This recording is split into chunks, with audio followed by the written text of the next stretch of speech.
स्मरण।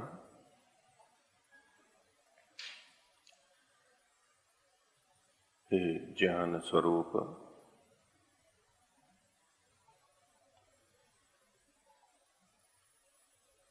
ज्ञान प्रदाता,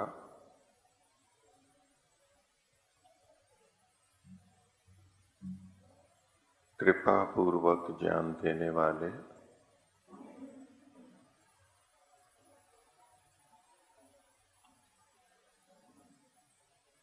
दया और कृपा के साथ प्रेरित करने वाले परमेश्वर,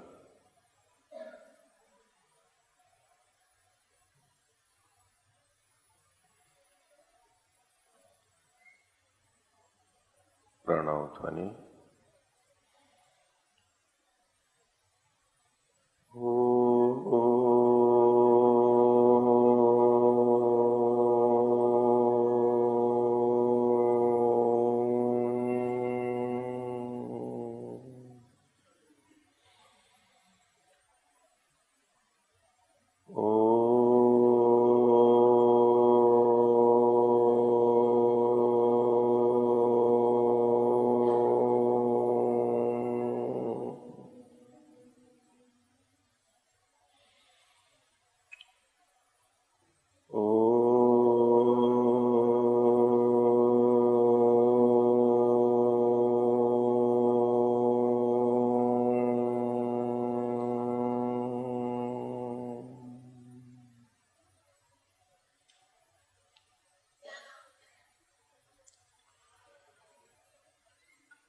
धर्म प्रेमी सज्जनों, आर्य समाज के गुरुकुल अच्छे से अच्छे बने, अधिकाधिक उपयोगी हों, इसका विचार चलता रहता है।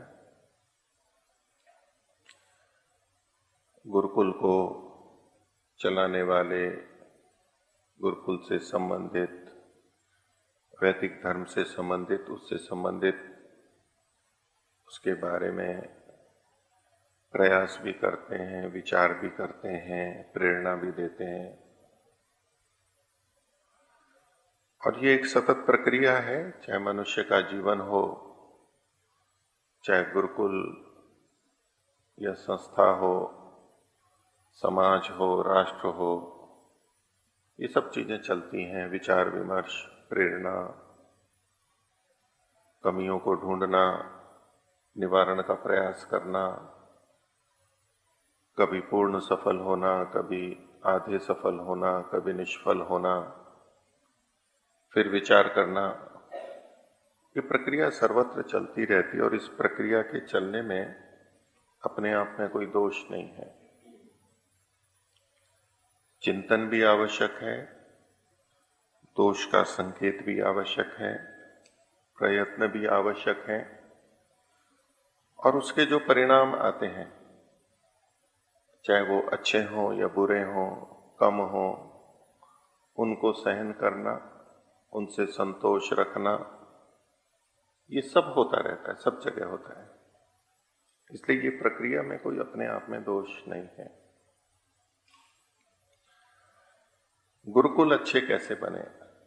अभी जो गुरुकुल हैं वो कैसे चल रहे हैं, उनकी क्या स्थिति हो गई है? सभी कहते हैं, गुरुकुल वाले भी कहते हैं, वो कोई अपनी आलोचना कोई नहीं करता वैसे, पर गुरुकुल वाले भी कहते हैं कि गुरुकुलों की दयनीय स्थिति हो गई है। गुरुकुल परंपरा क्षीण हो रही है। अर्थात पहले जो थी प्राचीन काल में, उससे तो कई शताब्दियों या सहस्राब्दियों में क्षीण होते होते नष्ट प्राय हो गई है, बहुत कम रह गई। फिर महर्षि दयानंद की प्रेरणा, उनके अनुसार काम करने वाले, जैसा वो समझ पाए, जैसा कर पाए, उन्होंने भी एक प्रयास किया, एक जोर लगा, गुरुकुल खुलते गए कई। अब उन गुरुकुलों में भी न्यूनता आ गई है, उनका स्वरूप बदल गया है, जैसा कि मैंने प्रथम दिन कहा। ये सब जानते हैं, इसको देख करके सभी ये विचार करते हैं कि गुरुकुलों की स्थिति दयनीय है। अब उस दयनीय स्थिति में हम दुखी होकर के, निराश होकर के, हताश होकर के बैठ जाएं,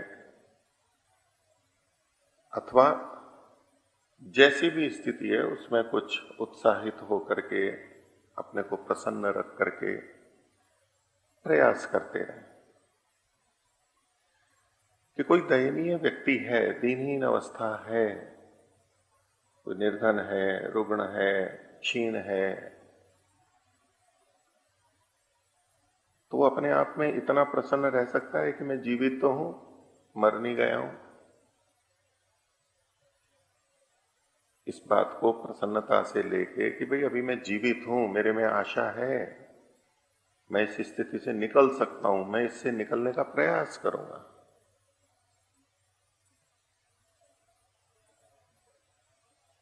तो गुरुकुल निरुपयोगी लगते हैं आजकल, जो जैसे हैं उस रूप में। सबके अपने अपने विचार हैं, इनको उपयोगी कैसे बनाया जाए। तो एक ने कहा कि भाई आपने निरुपयोगी शब्द लिख दिया कि गुरुकुल निरुपयोगी है, लेकिन उन्होंने गुरुकुल को निरुपयोगी तो नहीं कहा था, निरुपयोगी शब्द तो प्रयोग नहीं किया था। हाँ, शब्द तो प्रयोग नहीं किया था, लेकिन जो परिदृश्य गुरुकुल का रखा जा रहा है वो तो निरुपयोगी जैसा ही है, वो कोई नगण्य उपयोग है, निरुपयोग जैसा है। अभी गुरुकुल मर नहीं गए, इस दृष्टि से तो कुछ तो उपयोग होगा। कोई कितना भी दीनहीन हो, कुछ तो कर देगा, वो किसी को कुछ रास्ता तो दिखा देगा। सड़क के किनारे बैठा हुआ कोई दीनहीन व्यक्ति, दुर्बल व्यक्ति जो खिसक नहीं सकता, लेकिन कोई रास्ते पे आए कि भाई मेरे को वहां जाना है, आपको पता है ये चीज कहाँ पर है, ये भवन कहाँ है, तो इतना तो दिखा ही सकता है कि देखो ये इस तरफ है। मैं गया नहीं, लेकिन लोग कहते हैं कि भाई यहाँ है, इस तरफ है। और कितना भी दीनहीन हो, कुछ तो उपयोगी होता है, पर वो निरुपयोगी जैसा ही कहा जाएगा। एक परिदृश्य दिया गया प्रसिद्ध वैज्ञानिक, विख्यात वैज्ञानिक के द्वारा कि गुरुकुलों की क्या स्थिति है कि एक 12वीं कक्षा उत्तीर्ण विज्ञान का, साइंस का विद्यार्थी माइक लेकर के गुरुकुल के सामने आए और बोले कि मैं ईश्वर को नहीं मानता हूं, ईश्वर कुछ नहीं होता है। तो गुरुकुल वाले उसको ये भी नहीं बता सकते या मनवा सकते कि ईश्वर होता है। ये आज के गुरुकुलों का परिदृश्य है। अब मेरे को नहीं पता किस गुरुकुल के आगे कोई माइक लेकर के आया था या किसने बोला था, या मेरी जानकारी में तो गुरुकुल इतने दीन तो नहीं हुए हैं कि किसी को, अब वो 12वीं साइंस पढ़ा हुआ व्यक्ति कौन है उनकी दृष्टि में, पर कोई जो आते रहते हैं गुरुकुलों में, उनमें से किसी को भी ईश्वर के बारे में बताना या तो उसको विश्वास कराना न कर पाते हों, सबकी तो कोई निश्चितता नहीं है। महर्षि दयानंद जी, स्वामी श्रद्धानंद जी को या मुंशी राम को पूरा विश्वास नहीं दिला पाए थे, हम तो क्या है। मुंशी राम जी जैसा जिज्ञासु, योग्य, और महर्षि दयानंद जैसे प्रतिभावान या ईश्वर भक्त, वेद भक्त यदि एक बिंदु पे आगे कहते हैं कि ठीक है आपने तर्क वितर्क से मेरे को चुप कर दिया, लेकिन ईश्वर पर विश्वास आप नहीं दिलवा पाए, तो हम तो खैर कहाँ लगते हैं, हम कोई ऐसा दावा नहीं करते। लेकिन जो सामान्य स्तर पे बातचीत होती है, ईश्वर है या नहीं है, क्या गुरुकुल किसी को आज भी, आज की दयनीय स्थिति में भी, क्या किसी को भी ईश्वर के संबंधित कुछ विश्वास दिलाने में समर्थ नहीं है? ऐसा मुझे नहीं लगता कि ऐसा है, लेकिन ये परिदृश्य रखा गया। मेरे को नहीं पता वो 12वीं वाला साइंस पढ़ा हुआ कहाँ से आया था, वैदिक साइंस वाला था, और माइक कहाँ का था, वो वैदिक था या कौन सा था। अब वैसे तो जो आधुनिक विज्ञान पढ़े हुए होते हैं साइंस वाले, वो तो मैकाले वाले होते हैं, वो तो वैदिक तो नहीं होंगे। अर्थात वैदिक की बात छोड़ दीजिए, या मैकाले वाले या तो अवैदिक विज्ञान पढ़ा हुआ 12वीं का विद्यार्थी भी आए, उसको तक हम नहीं बता सकते। ये गुरुकुलों का परिदृश्य है, रखा गया है। अब क्या इसके आधार पर नहीं कह सकते कि गुरुकुल निरुपयोगी हो गए हैं? गुरुकुल से इतनी भी आशा नहीं की जा सकती। 12वीं कक्षा का एक विद्यार्थी पढ़ा हुआ कितने साल का होगा? 18 साल का, 15 साल का, 17 साल का एक युवक, नवयुवक, उस तक को नहीं बता सकते। ये दयनीय स्थिति है। और इस दयनीय स्थिति से बोले अधिक से अधिक क्या करेंगे कि आएंगे तो कुछ समझाएंगे, ऐसे ही मतलब कुछ तो करते हैं गुरुकुल वाले, वो परिदृश्य है उनका। उससे नहीं हो पाएगा तो कारण कार्य संबंध पे चले जाएंगे, दर्शनों पे चले जाएंगे, लेकिन मनवा फिर भी नहीं सकते।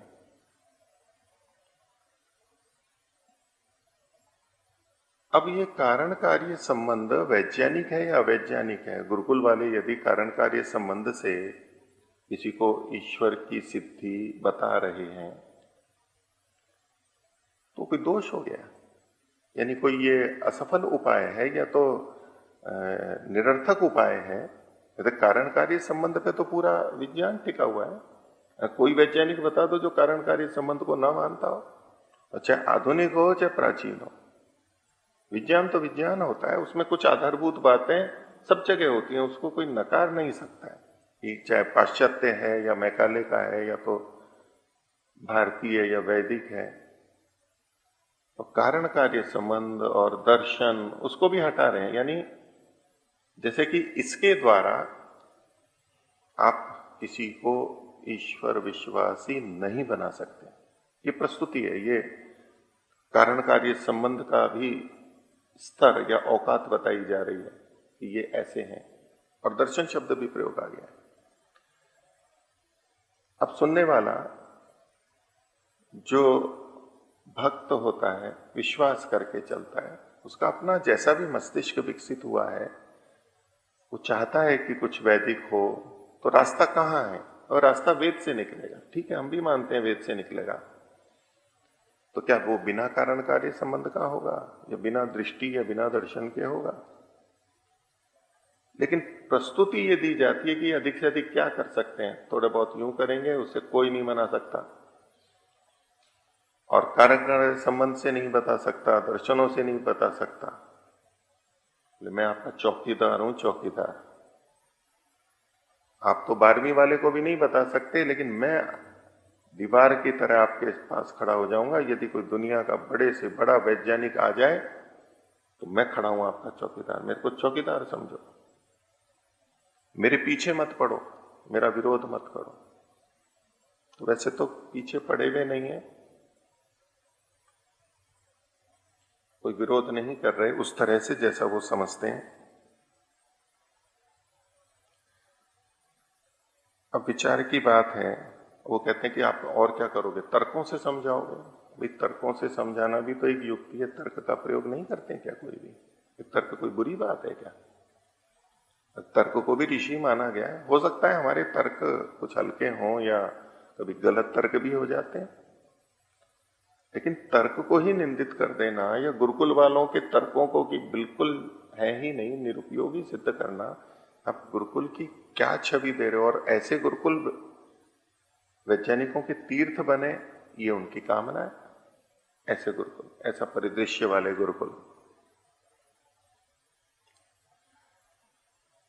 अब गुरुकुलों के लिए विचारणीय बिंदु है कि वो कैसे हो। अब केवल वेद पर जाएं, क्योंकि ना तो हम तर्क दे सकते ईश्वर को मनवाने के लिए, क्योंकि उससे ईश्वर को मनाया नहीं जा सकता है। न कारण कार्य संबंध कर सकते, न दर्शनों का सहारा ले सकते। कौन सा सहारा है? हमें क्या दिशा दिखाई जा रही है? केवल वेद है। वेद का मतलब वैदिक विज्ञान। वैदिक विज्ञान मतलब जो ऐतरेय ब्राह्मण से या तो और कुछ ग्रंथों से निकला है, वो है। और फिर हमें समझाया भी जा रहा है, वो समझाना, वो चुनौती भी दी जाती है। ये चुनौती है कि एक 12वीं कक्षा का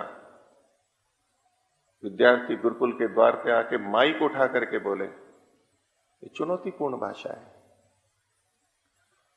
और बोले आप जब ईश्वर को सिद्ध नहीं कर पाओगे, गुरुकुलों की स्थिति ही और बताई जा रही है, तो आप क्या करोगे? जब ईश्वर ही नहीं रहेगा तो आप क्या करोगे? आप क्या संध्या करोगे? आप क्या यज्ञ करोगे? क्या पढ़ाओगे? ईश्वर ही नहीं रहेगा। अर्थात 12वीं कक्षा के वित्त का विद्यार्थी यदि ईश्वर को नहीं मान रहा है तो मतलब ईश्वर नहीं रहेगा। और गुरुकुल में यज्ञ भी नहीं हो सकता, संध्या भी नहीं हो सकती।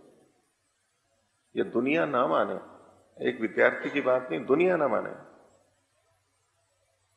जितने भी हैं 99% लोग ना माने,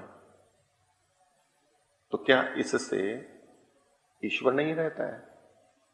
और क्या इससे जो 1% लोग हैं, या 1% से भी कम ले लो आप, क्या उतने लोग ईश्वर को स्वीकार करके संध्या और यज्ञ नहीं कर सकते? अपने जीवन में ईश्वर को नहीं ला सकते? पर उनकी दृष्टि ये है कि अगर ईश्वर नहीं रहेगा तो आप करोगे क्या? आपका संध्या, हवन, पढ़ना, लिखना, ये सब बेकार है। ये हर चीजें दूसरों के लिए नहीं होती, दूसरों के लिए भी होती हैं, अपने लिए भी तो होती हैं।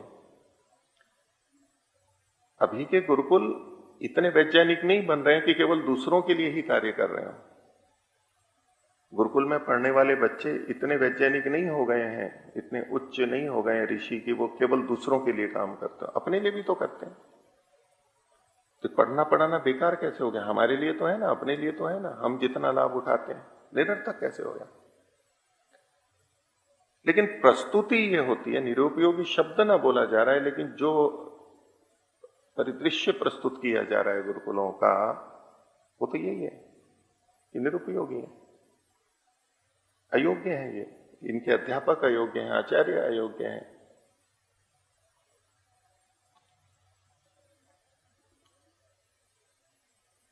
मन में आता है कि चलो क्या करें अब। एक तरफ तो ये हमें मार्ग मिला है, ज्ञान की रश्मि प्राप्त हुई है, अग्नि से एक रश्मि की प्राप्ति हुई है, प्रकाश मिला है। अब गुरुकुल वाले तो फुटबॉल की, या तो है कोई इधर से ठोकर मारेगा तो इधर थोड़ा चल देते हैं, इधर से मारेगा तो इधर चल देते हैं। और वो अलग अलग लोग होते हैं कि किसी ने इधर ठोकर मारी, किसी ने इधर ठोकर मारी। अब यदि एक ही व्यक्ति इधर भी ठोकर मारे, इधर जाओ, और इधर जाने लगे, तो फिर इधर से ठोकर लगे, नहीं इधर जाओ, तो बड़ा विचित्र बात है। हम करें क्या? ठीक है, आप ठोकर मार रहे हैं, यानी आप हमें वेग दे रहे हैं, बल दे रहे हैं, हम उस वेग का कुछ उपयोग करें, भले ही ठोकर के रूप में है, लेकिन बल तो देता है ना व्यक्ति। ठोकर एक निंदित शब्द है कि इसने ठोकर मारी, लेकिन ठोकर में भी व्यक्ति अपनी शक्ति, ऊर्जा को उस वस्तु में तो देता है ना। तो चलो हम तो उसी के रूप में ग्रहण कर लेंगे कि आपकी शक्ति हमें प्राप्त हो रही है, हम उसको ठोकर के रूप में नहीं देखेंगे, हम बल प्राप्ति, ज्ञान प्राप्ति के रूप में देखेंगे। एक तो ये हमें प्राप्त हुआ।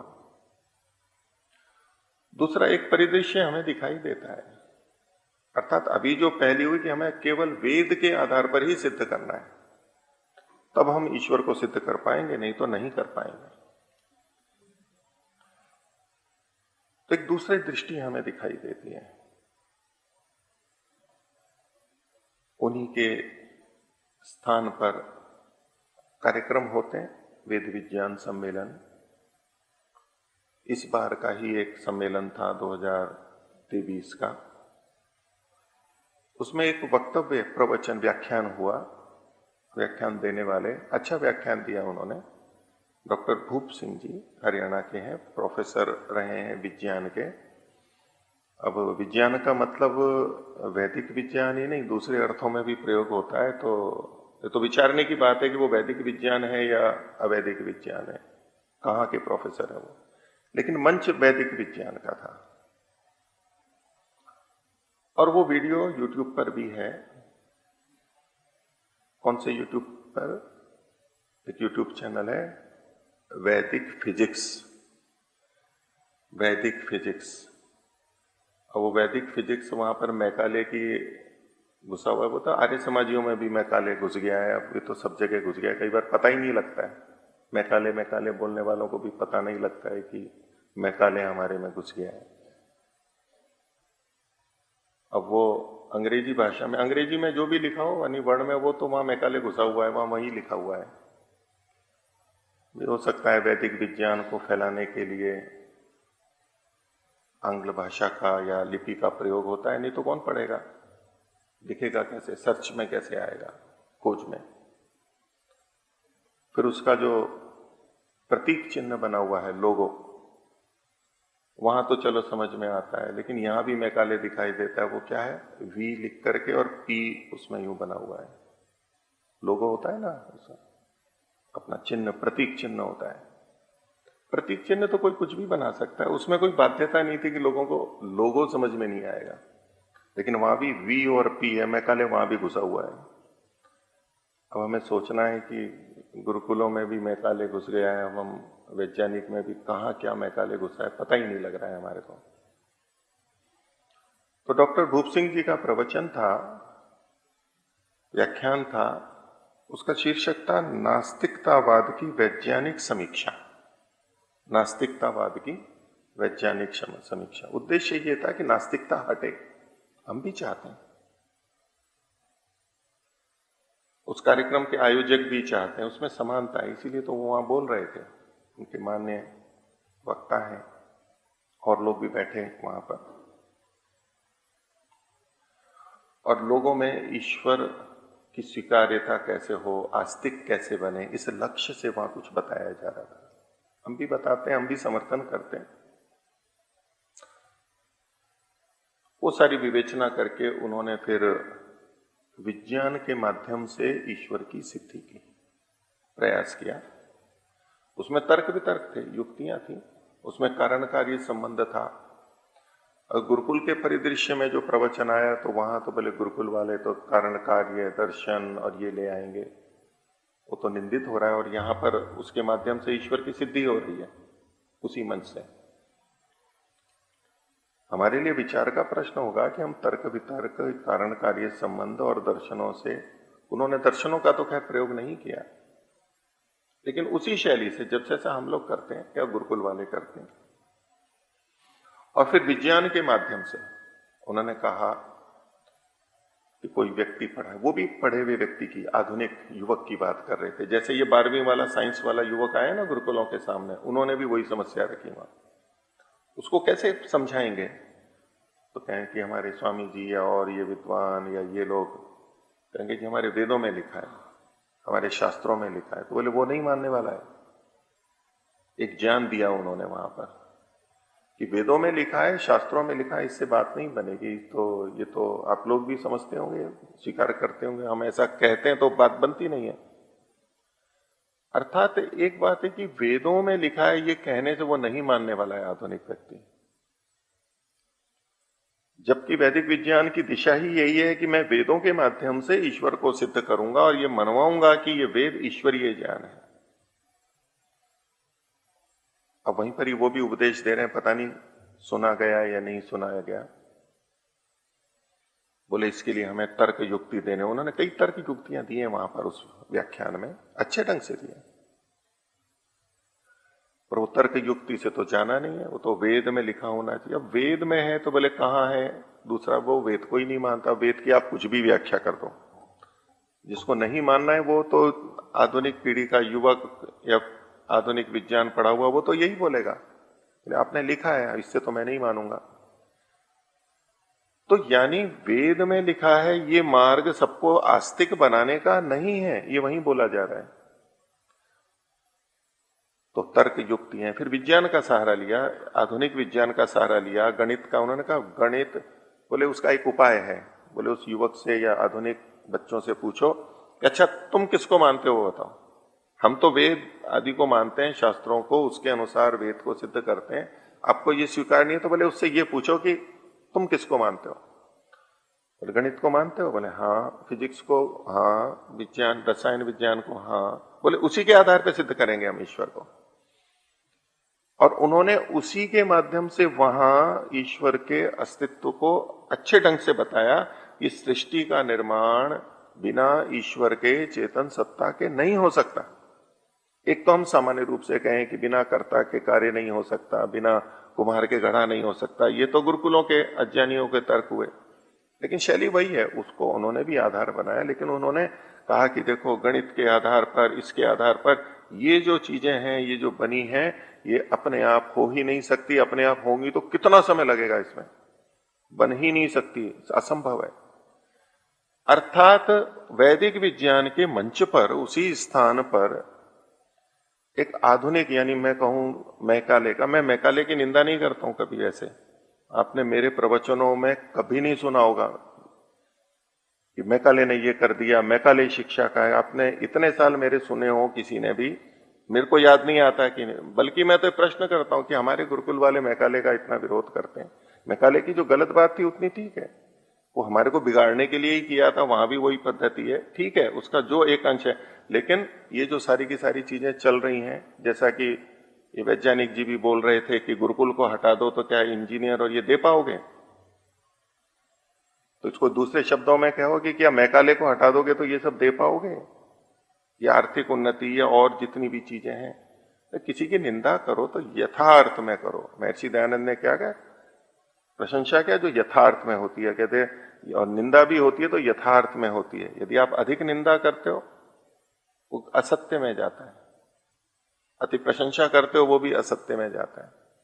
तो मैं जो मैकाले शब्द बोल रहा हूं उसका मेरा ये अर्थ मत ले लेना कि मैं मैकाले के पीछे पड़ा हुआ हूं जैसे दूसरे पड़े हुए हैं। हाँ, दूसरे पड़े हुए हैं, उस दृष्टि से उन्हीं के शब्दों को बोल रहा हूं मैं।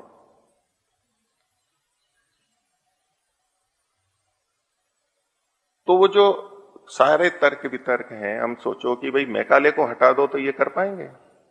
हमारा परिदृश्य रखा गया कि गुरुकुलों को बंद कर दो तो ये सब चल जाएंगे क्या? तो भाई वैदिक विज्ञान को बंद कर दो तो ये सब चल जाएंगे क्या? भाई हम तो ये भी जानते हैं कि गुरुकुलों से ये सब नहीं चल रहे हैं। हमें ये भ्रांति नहीं है कि बैलगाड़ी के नीचे चल रहा हुआ कुत्ता ये समझे कि मेरे कारण से चल रहा है, ये गाड़ी मेरे कारण से चल रही है। चला तो बैल रहे हैं, वो बीच में कुत्ता ऐसा समझता है कि चलते हुए कि मैं इस सब को चला रहा हूं, बैलगाड़ी को। हमारे यहाँ एक कथावत है, सबने सुनी होगी, एक मानसिकता होती है। तो हम तो इस मानसिकता में है ही नहीं कि हमारे बिना ये चल नहीं सकते। तो हमारे को ये उदाहरण देना कि भाई गुरुकुल को हटा दो तो क्या चल पाएंगे, ये हम कहां कह रहे हैं? हम तो ऐसा नहीं समझते। लेकिन यदि आप इसको सर्वस्व समझते हो तो हम कहें कि वैदिक विज्ञान को हटा दो तो क्या ये सब चल पाएंगे? हटा दो मैकाले वाला या पाश्चात्य विज्ञान, चल पाएगा ये सब? क्या हो पाएगा? तो प्रश्न तो वहां है, लेकिन वो दर्पण अपने लिए नहीं होता, दर्पण दूसरों के लिए होता है।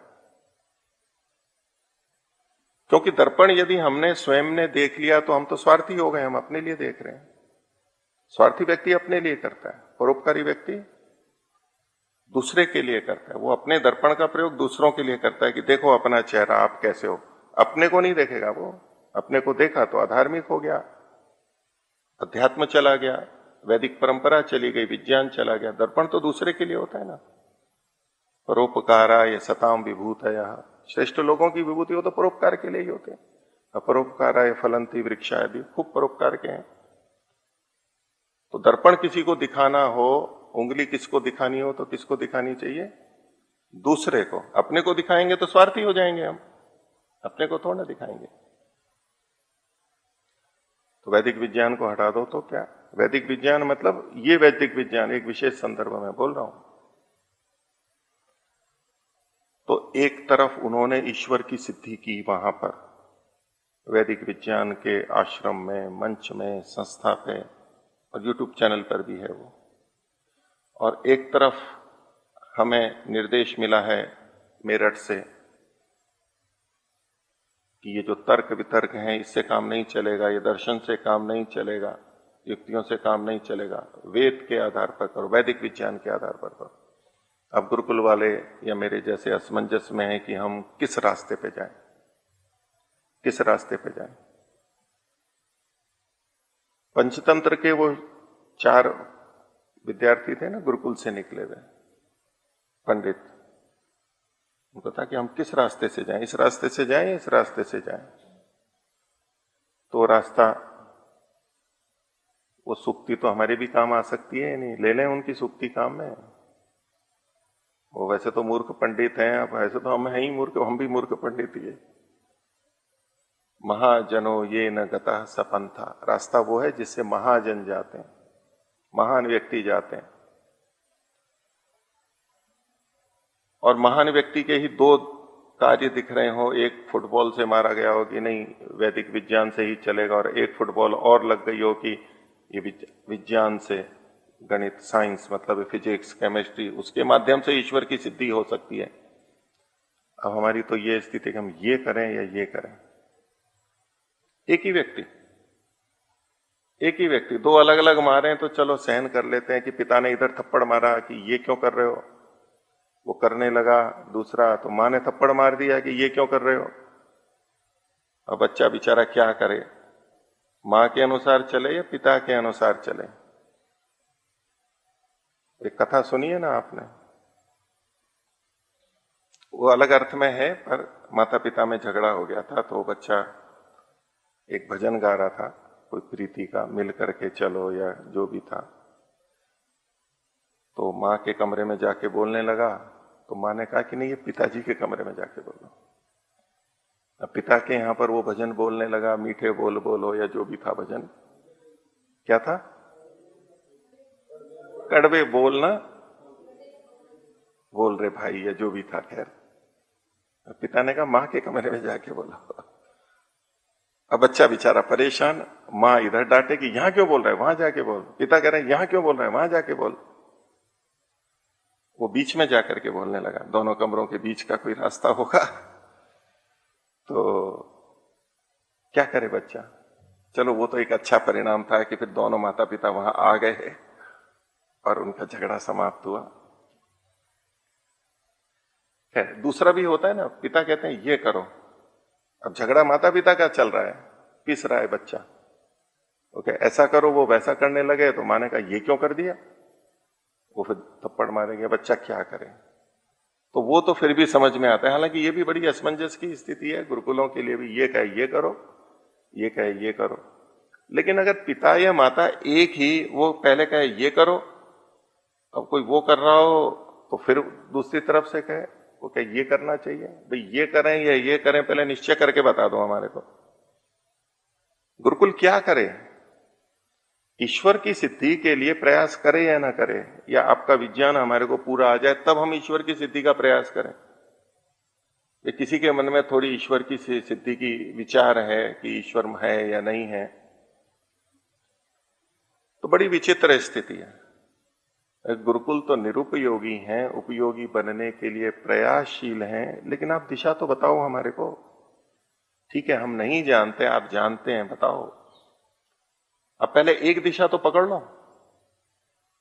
वेद विज्ञान से ही यदि ईश्वर की सिद्धि होती है तो बस वही करो, फिर अपने मंचों पे इन व्यक्तियों को मत बुलवाओ कि जिससे हम भ्रमित हों कि ईश्वर की सिद्धि विज्ञान के माध्यम से भी हो सकती है। क्योंकि एक तरफ सिद्धांत है ईश्वर की सिद्धि आधुनिक विज्ञान से नहीं हो सकती, आधुनिक विज्ञान तो ईश्वर को मानता ही नहीं है, उससे कहां से ईश्वर की सिद्धि होगी, ये दृष्टि है। और उधर एक प्रोफेसर पढ़ा हुआ आधुनिक वाला, और वो उसी के माध्यम से ईश्वर की सिद्धि कर रहा है, उसी के माध्यम से। तो आधुनिक विज्ञान का भी उपयोग ईश्वर की सिद्धि के लिए हो सकता है।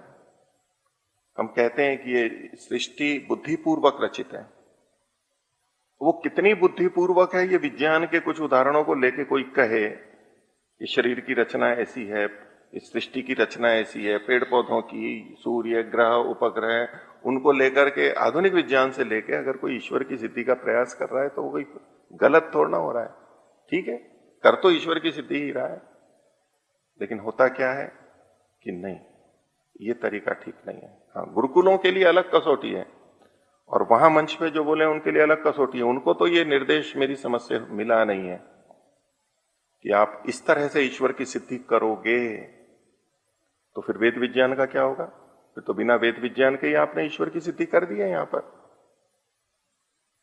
और आप ये उपदेश दे रहे हो कि भाई जो बच्चे हैं वो तो वेदों को मानते नहीं है, तो उनके लिए तो ये उपाय। अच्छा आप जिसको मानते हो उस तरह से मैं करूंगा, तो भाई वैदिक विज्ञान तो वेद और ब्राह्मण ग्रंथ के आधार पर ही ईश्वर को सिद्ध करने का प्रयास कर रहा है ना, ताकि विज्ञान निकले और ईश्वर की सिद्धि हो। वो क्यों नहीं रोका गया? उसी प्रसंग में एक वाक्य आता है कि मैं चाहता हूं गुरुकुल वैज्ञानिकों के तीर्थ बने, जो ये प्रसंग में मैं बोल रहा हूं। उसका शीर्षक भी है उस पूरे प्रवचन का, इस वाक्य को बनाया है शीर्षक, और साथ में आर्य समाजों को भी दी गई है। मैं उनकी ज्यादा चर्चा नहीं करता, पर आर्य समाज है प्रयोगशाला बने। किसकी प्रयोगशाला? कि कणाद का विज्ञान ये है, ब्रह्मा का विज्ञान ये है, फला ऋषि का विज्ञान ये है। आर्य समाज है प्रयोगशालाएं बने। ये क्या चला रखी है आर्य समाज में? कुछ नहीं हो रहा है यहां पर, प्रयोगशालाएं बने। तुम कहते हैं कोई प्रारूप दीजिए, आर्य समाज कैसे प्रयोगशालाएं बन जाएं और गुरुकुल कैसे वैज्ञानिकों के तीर्थ बन जाएं। जो आप दे रहे हैं वो तो हम सुन रहे हैं, देख रहे हैं, कैसा विचार कर रहे हैं। तो ये इस ऋषि का विज्ञान है, ये इस ऋषि का विज्ञान है, ऐसा। फिर एक वाक्य आता है, तब हम मानेंगे ये मेरा देश है। क्या मानेंगे? तब हम मानेंगे कि ये मेरा देश है। तब जब आर्य समाजें प्रयोगशाला बनेंगी और ये इस ऋषि का विज्ञान, इस ऋषि का विज्ञान, ये जब हम सिद्ध कर देंगे, तब हम मानेंगे कि ये मेरा देश है, ये मेरा भारत है, ये मेरा आर्यावर्त है, ये मेरा आर्य समाज है, ये मेरा वैदिक सनातन धर्म है। तब हम मानेंगे। अभी क्या मानेंगे? अभी ये मेरा नहीं है, क्योंकि इसको मेरा कहने से मेरा अपयश हो रहा है। हम कब मानेंगे कि ये मेरा है? पिता कहे कि मैं अपने बेटे को अपना बेटा तब मानूंगा जब तुम ये करोगे। माता पिता बड़ी आयु में क्षीण हो जाते हैं, सौंदर्य चला जाता है, अपना ध्यान नहीं रख पाते, बेटा अधिकारी बन गया है और घर में समारोह है, लोग बाग आते हैं, माता पिता को नीचे कोठड़ी में बंद कर दिया जाता है। क्यों? उनको मेरा कहने में लज्जा आ रही है। ये मेरे माता पिता हैं। मैं माता पिता आपको तब कहूंगा जब आप ऐसे ऐसे रहोगे, ताकि इन लोगों के सामने मेरी प्रतिष्ठा रहे। ये कथाएं आपने सुनी होंगी, आचार्य ज्ञानेश्वर जी बहुत सुनाया करते थे इस घटना को, पुराने लोग जानते होंगे। ये मेरा भारत है, ये मेरा आर्यवर्त है, मैं तब मानूंगा, तब कहूंगा, अर्थात अभी नहीं मानूंगा। क्यों? तो भारत तो अभी भी है, आर्य समाज तो अभी भी है, जैसा भी है। ठीक है, हजारों दोष होंगे, जैसा भी है, लेकिन अभी मेरा नहीं है। ये मेरापन, ये क्या भाषा है? मैं वैज्ञानिक बना चाहिए, वैज्ञानिक बनेंगे तो मेरे होंगे, नहीं तो नहीं होंगे। तो मुख्यता वैज्ञानिक की है या मेरे की है? हमें अपने किसी बेटे को कहने में लज्जा होती है कि मेरा बेटा है। मेरा बेटा मान लो अपंग है, मेरा बेटा मंद बुद्धि है, लज्जा होगी? ये मेरा बेटा है, ये मेरा भाई है। कह देते ना, तुमको मेरा भाई कहने में लज्जा आती है मेरे को। भाई भाई तो भाई है, उसको मना के थोड़ा ना कर सकते हो, तो जन्मना भाई है आपका। उसको कहेंगे कि नहीं ये मेरा नहीं है, मेरा तब कहूंगा, नहीं तो छुपाते फिरेंगे, छुपाते फिरेंगे। ये मेरे माता पिता हैं।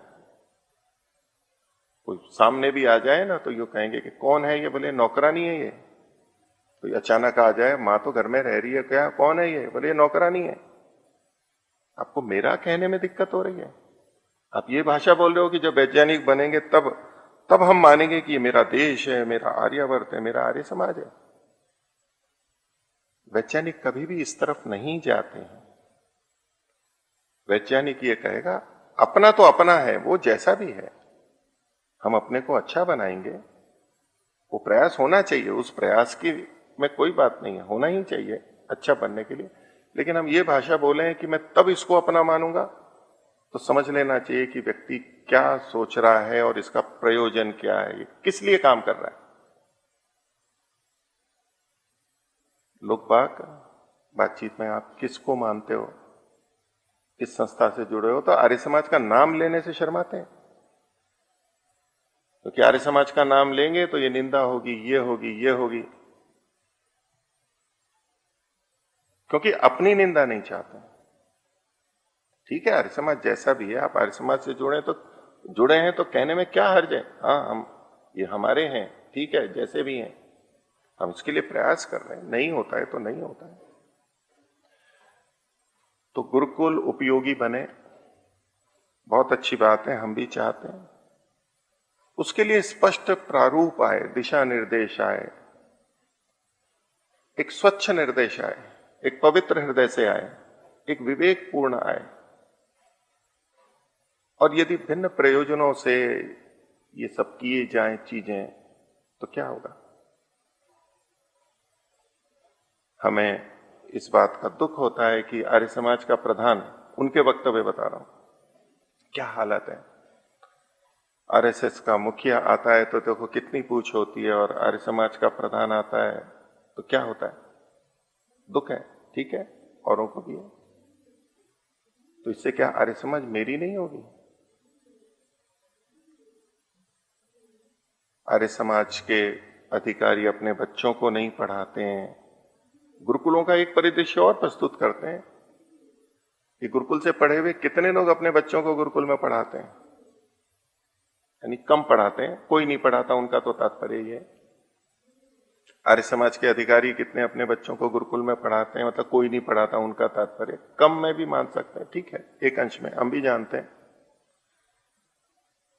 तो क्या वेद विज्ञान को मानने वाले वो कहते हैं कि इन संस्थाओं के ट्रस्टी अपने बच्चों को पढ़ाते हैं क्या गुरुकुल में? यदि ये इनमें ज्ञान विज्ञान होता तो इनके न्यासी ट्रस्टी अपने बच्चों को नहीं तो पोते पोतियों को गुरुकुल में पढ़ाते। वही प्रश्न तो स्वाभाविक है, ठीक है। तो ये प्रश्न का ठीकरा या इसका ठीकरा भी गुरुकुलों पे ही फूटेगा, वैदिक विज्ञान पे नहीं फूटेगा। भाई ये प्रश्न तो वैदिक विज्ञान पे भी है कि आपके कितने ट्रस्टी हैं जो कि अपने बच्चों को गुरुकुल में पढ़ा रहे हैं। आपके यहां जो आते हैं उनमें से कितने पढ़ा रहे हैं? आपके यहाँ कितने पढ़ने आए हैं कि भाई आपका वैदिक विज्ञान है, आपका तो ठीक है, गुरुकुल तो चलो अंधकूप में है, कूपमंडूक है, आप तो जानते हैं। आप बता दो ना आपके कितने ट्रस्टी हैं, उनके बच्चे या उनके पोते पोती गुरुकुल में हैं। आपके भक्त हैं, आपके यहां कितने जने आते हैं उसको पढ़ने के लिए? अभी पहले सुना था कुछ लोग आए हैं, फेसबुक पे आया, अभी कोई सूचना नहीं है, फिर सुना कि एक एक करके चले गए। जितने अच्छे पढ़े लिखे वैज्ञानिक आए या मतलब विज्ञान वाले आए, सूचना थी। आपके कितने ट्रस्टी कर रहे हैं, आपको दान देने वाले कितने बच्चे वहां पर पढ़ा रहे हैं, और वो कितने आस्तिक बन गए? अपने ट्रस्टियों के बच्चों पोतों को पूछ के देखो कि वो कितने आस्तिक बन गए। कमोबेश हालत वही है, उसमें कोई अंतर नहीं है। लेकिन दोष तो गुरुकुलों का ही होगा कि गुरुकुल कुछ नहीं कर रहे हैं, निरुपयोगी है गुरुकुल, और गुरुकुलों के लिए मार्गदर्शन होगा। अब ये तो जो स्थिति है सब जानते हैं, नहीं होते बच्चे, नहीं मानते, कई नहीं स्वीकार करते, वो नहीं परंपरा में जाते। डॉक्टर भूप सिंह जी का ये प्रवचन, में उस प्रवचन से बहुत अच्छा प्रवचन दिया उन्होंने, सुनने लायक है, हमारे लिए तो उपयोगी है। ये तो उनको सोचना है कि उनके लिए उपयोगी नहीं है, क्योंकि उनका जो मेरठ का भाषण है उसके अनुरूप नहीं है उनके, हमारे तो अनुकूल है वो। उन्हीं डॉक्टर भूप सिंह जी का एक लेख परोपकारी में इस बार अक्टूबर प्रथम में आया है, जो कि आचार्य रविंद्र जी के लेख का खंडन है। वहां पर आचार्य रविंद्र जी का लेख पीछे 2-3 अंक पहले छपा था, जिसमें वैदिक रश्मि का निषेध किया गया था कि ये वेद के नाम पर या शास्त्र के नाम पर गलत रीति से प्रस्तुत किया गया, ये काल्पनिक है। उस लेख का उत्तर डॉक्टर भूप सिंह जी से दिलवाएगा, यही भूप सिंह जी। मैं उनके लेख से सहमत नहीं हूं, उनकी कुछ बातें तो ठीक है, लेकिन उन्होंने जिस तरह से आलोचना की, उन्होंने जिस तरह से रश्मि विज्ञान की पुष्टि की उस लेख के अंदर, लेकिन उनका ये जो व्याख्यान है ये अच्छा है, उसमें भी कोई त्रुटियां निकाल सकते हैं, लेकिन कुल मिला के अच्छा है। ईश्वर को, नास्तिकवाद को हटाने के लिए अपने परिवार में जो युवक बच्चे आधुनिक विज्ञान पढ़े हुए होते हैं उनको समझाने के लिए अच्छी युक्ति है। जैसे कि ईश्वर पुस्तक में है, संसार के प्रसिद्ध वैज्ञानिकों की दृष्टि में अलग अलग रीति से ईश्वर को सिद्ध करने का प्रयास है, इसमें कोई दोष नहीं मानते हैं हम। ठीक है, ये चीजें कोई हमको कहे कि आप क्यों मान रहे हो, वेद में दिखाओ पहले कहां लिखा हुआ है, ये तब हम मानेंगे। तो डॉक्टर भूप सिंह जी ने जो ईश्वर की सिद्धि और प्रयास किया कि ये बिना ईश्वर के बन ही नहीं सकता है अपने आप, प्रकृति अपने आप नहीं बन सकती, इसको सिद्ध किया है उन्होंने। हम पूछें कि भाई ये वेद विज्ञान में कहां पर है, रश्मि विज्ञान में कहां पर है, ये तो उनको सोचना होगा कि आप समाज को या गुरुकुलों को क्या निर्देश देना चाहते हैं, गुरुकुल किस तरह के वैज्ञानिक बने, इस तरह के या इस तरह के। हम तो असमंजस में हैं गुरुकुल वाले, मार्गदर्शन कीजिए, गुरुकुल सदुपयोगी बने और निरर्थक न रहे। आज का विषय मैं इतना ही रखता हूं। शांति पाठ है।